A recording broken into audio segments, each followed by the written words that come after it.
नमस्कार. चैत्र महिना म्हटलं की घरोघरी सुवासिनींचे जेवण हे जेवू घातले जाते. त्याचप्रमाणे दरवर्षीनुसार माझ्या आईने सुद्धा ह्या वर्षी मला सुवासिनी म्हणून जेवणासाठी बोलवलेले होते.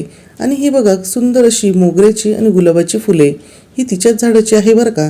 सुरुवातीला तिने मला हळदी कुंकू लावून ओटीसुद्धा भरून घेतलेली होती आणि त्यानंतर इथे जेवायला वाढलेले आहे. ताटासमोर छान अशी रांगोळी काढून घेतलेली आहे आणि सुवासिनींचे जेवण म्हटले की पुरणपोळी ही आलीच. आणि मला माझ्या आईच्या हातची पुरणाची पोळी फारच आवडते. इथे तुम्ही बघू शकता, बघूनच अगदी मन तृप्त होते. आणि दुसऱ्या बाजूला छोटे असे हे ताट माझ्या मुलीसाठी हिने वाढलेले आहे. दोघांच्याही ताटाभोवती सुंदर अशी रांगोळी घातलेली आहे. सुवासिनींचे जेवण म्हटले की ताट अगदी भरगच्च हे असतेच. ताट बघूनच मन आणि डोळे तृप्त होतात आणि त्यानंतर तृप्त होते ते म्हणजे पोट. आणि आता मी जेवणाला सुरुवात करते आहे, तर तुम्ही सुद्धा चला मग माझ्याबरोबर जेवायला.